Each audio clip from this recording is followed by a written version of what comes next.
Hey, how's it going? My name is Bill Brock with Destination America's Monsters Underground. Today, I have the opportunity to talk to two up-and-coming fighters that are actually teammates of Sarah McMahon, and these guys are amazing. They are just on top of their game. Today, we've got Trent Goodale and Tanner the Hammer Saraceno. So, how's it going, guys? It's going good. Wonderful. Awesome. Well, thanks a lot for joining me today, guys. First, I'd like to start by asking a little bit about Trent. Trent, what is your job? What do you do for a living? I do not have a job. After coaching wrestling for the last almost 9 years, I came into coaching college wrestling immediately out of college. I left Iowa City, Iowa, and drove here with my truck pack, never being in South Carolina before to coach wrestling. And after 2 years, I became the head coach, and I was only 22 at the time, so I kind of gotten thrown into some things that maybe I wasn't all the way ready for. But I'd had kind of my fill of the political sides and just like the administrative roles and stuff of higher learning and everything that comes with it. And fortunately, my significant other Sarah is now in a place where I can step back a little bit and kind of try to figure out where I want to go from here, what I want to do. So I've been completely concentrating on learning MMA as much as I can in its entirety, and then really spending a lot of time helping, like Tanner, Sarah, Justin Scoggins, anybody at the Revolution Gym, Hit Gym now too, with wrestling for MMA, because there's a huge need for the wrestling side of MMA right now. So I'm really concentrating as much as I can on that. I was about to say that you're name dropping, but you're not. You're working with some of the top fighters in the industry, the best of the best. And that brings me to Tanner. Tanner, you're on your way, man. You're on your way up there. You're going to be one of the best of the best. Can you tell me about how you kind of like came to be who you are now, this professional fighter? A long, very hard, grinding, grueling. I'm not naturally good at many things, but I'm too stubborn and persistent to give up on them. So I hear you're really good at being sexy. That's what I hear, most of all. hair like this, it kind of just. But that's one thing that the big guy gave me up top. So I'm just working full time and training every night after work, and then weekends usually I'm at some kind of MMA event, or if I'm not watching, I'm competing, or if I'm not competing, I'm coaching someone. This weekend I'm actually going down and corner a buddy from the gym, Daniel Terry. So that's going to be good, and I'm just slowly working my way. I have a fight set for September 13th. Oh, wow. The title, it'll be in Charlotte, North Carolina. Wow, Tanner, you're fighting for the title already. How many fights have you had? I've had a few kickboxing fights. I think about 6 kickboxing fights, and then I've had 2 MMA fights. Yeah, but the 6 kickboxing fights were years ago. Yeah, those were before the surgery, and those were before the bromance started. Well, the fight game is definitely about experience, and that's what you have to be successful in MMA. So, it's really great that you got out there and got some experience kickboxing, and I'm sure that's helped you in your career. And that brings me back to Trent. Trent, are you looking to possibly compete again? You will see me get in a cage at some point, probably within like the next 6 months. The first couple of times obviously will be amateur, and I'll decide if I suck or if I don't suck at that point, and basically if that competitive fire actually is still burning or not. But all indications are towards yes right now. Getting to actually concentrate on my own training and learning and stuff again. I'm really enjoying myself being a student of the sport too, and then getting to spread some wrestling stuff and make some pretty fast impacts on some people's game fighting stuff. So it makes me really want to step in, but I really ultimately want to coach MMA wrestling, wrestling for MMA and everything. So I could never respect a coach that didn't do. So that made up my mind initially, and then once I started to train and realized that it's kind of fun to try to get back towards top performance again, I think maybe it'll be all right. You're definitely working with some of the best people in the industry, Trent. So it's really going to give you a jump start and hopefully shoot you right towards the UFC. And I'm definitely going to be rooting for you all the way, guy. For sure. I'm certain I'm really good at getting punched in the face.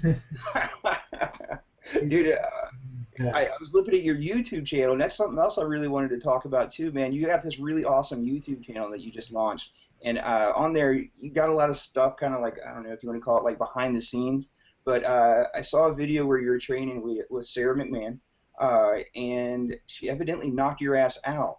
Yes, she did. Yes, she. I want to just make a clarification here because you only get to see a couple seconds of that. I was not allowed to throw any punches and didn't have gloves on during that, nor had I ever put boxing gloves on at that point. But that was actually mock fight kind of in preparation for further on the fight. You know, like I was really trying to bum rush and come in and stuff like that, and she felt pretty good. You know, she hits anybody else hard or like hurts anybody else, and it's an instant, oh, I'm sorry, are you okay and stuff.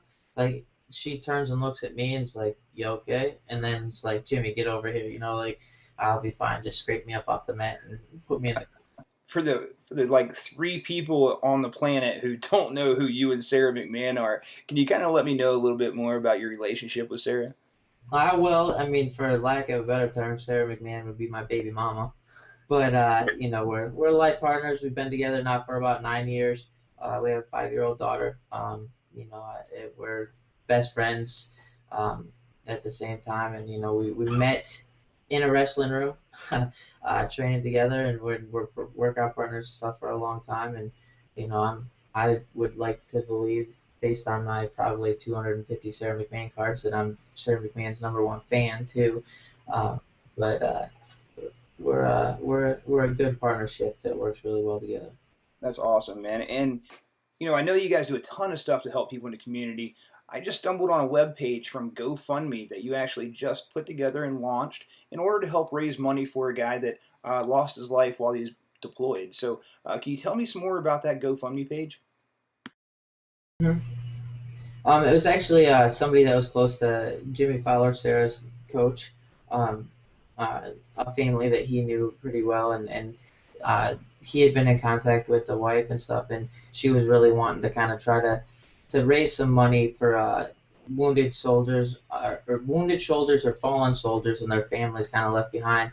But more so, it's money, like, and I want to make this clear too, because people are asking about it a little bit. It's not money for her and her family. It's actually money that's going to go into a nonprofit charity organization that is developed to create opportunities for kids of fallen soldiers. So, like, I mean, basically, it'd be like pay for membership to an MMA class, pay to a wrestling camp, anything like that, so that they still have some of those opportunities and really get kind of some of that father figureness in the process and things like that too.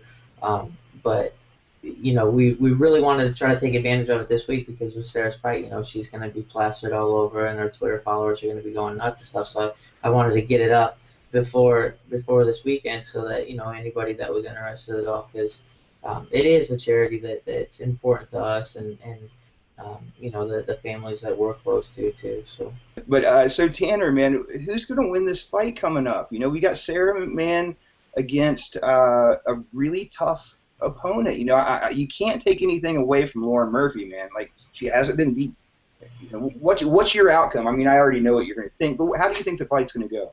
Well, this isn't just any Sarah McMahon. This is the Sarah McMahon, and I think she's going to go in there and just do what she does best. And she's had a long career of wrestling. She's used to grinding to get her victories, and from what I've seen, I believe that's the kind of fighter Lauren Murphy is. And I just think Sarah has a lot more experience with the grinding aspect of it, and she's going to come out on top from experience and just her want to be that champion again. Right. You know, I watch a lot of your videos, Trent, because right now I'm healing up from a really bad back injury, so I can't really walk much. So I've been watching videos, man. You got some really cool videos of your youngin' learning how to, you know, get out there and do some MMA stuff. Are you actually going to keep doing that? It's up to her, you know. Whatever she wants to do, I'll support it 100%. You know, like I keep trying to say, you know, you sure you don't want some drumsticks, maybe some golf clubs and stuff like that? But you know, how can I say any different? She pretty much about grew up in the wrestling room at Limestone. You know, I mean, she went on every road trip with us from an infant on. I mean, I would put her little infant car seat in the charter bus with us, and she would go everywhere. Like this year, Sarah had to fly out last minute for some interviews and stuff for the Ronda fight, and we didn't have anybody really to take her, so she came with me and the team to Virginia duels, and I think she was probably the first 5-year-old to ever sit in the corner at the Virginia duels before too, because of that stuff. But now she's getting to see the other aspect, because she's coming to Revolution practices with us every night too. So it's really fun for her to be able to come home and show us that she knows how to do some of the stuff that we're doing. And she's so just She kicks better than I do. she's a gifted. I mean, I'm obviously biased, but she's a gifted little girl. Like, I'm gonna be in trouble in so many different ways when she gets older. So the reason I wanted to ask you about your daughter is I really wanted to know how she feels about seeing mommy out there just banging, Like, how does she deal with that? He has no idea that everybody's mommy and daddy doesn't do that. And the thing is that she sees, live wrestling, live sparring and stuff almost every single day. So when she watches it on TV, when it's actual fight, it looks exactly the same. Like, she can't tell a difference at all. So the only thing that she's ever really said is, there's mommy. Did you see that? She smiled at me. She saw me. She smiled at me.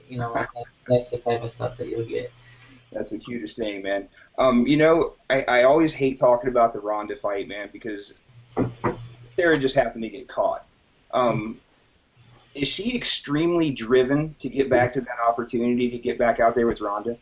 She is the type of person that she is driven, but she's also, I don't want to say like resentment or anything like that, isn't the right word, but she will not be okay until it's evened out. She just did a couple of interviews this week where she said that she wants to fight Ronda Rousey. She wants to fight Ronda Rousey, and it doesn't matter if Ronda loses between now and her opportunity. She still wants to fight Ronda Rousey, get her revenge, and then she'll fight whoever has the belt. Right. Which is great. We've really actually struggled a lot trying to get a fight for this one, and only through, I think, some of my mouthpiece-ness on social media did Lauren Murphy even come to existence. But it all worked out good, and I responded to Lauren immediately and just said, that's awesome, thanks for stepping up, have a ton of respect for you. I've watched you a lot. I've already been scouting you because I know that you're one of the tough girls that's coming up and stuff. So it was awesome for her to step up. But it's just the cherry picking and some of the stuff that goes along with being at the top drives me insane. Yeah, I bet.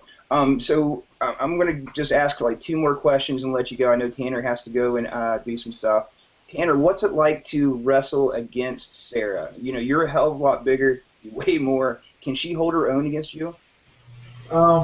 Well, to be honest, we don't go too much because I am close to a foot taller than her, and I have a little bit of weight on her. Not much, not as much as she may think. But we did do a lot of drills together. When I was in school and I had free time in the morning, we would come in the morning. After morning lift, I'd go to class, come back, and I'd have about 2 hours free. Me and her would just do some drills, jiu-jitsu drills, maybe a little bit of wrestling drills, whatever she needed help with and I needed help with, and watch Marcelo Garcia's videos and just reenact those and go from there. But as far as going live and full, we really haven't done that. I personally think she's scared, but yeah, that's probably the issue right there. She's scared. I'm in the living room when she gets home.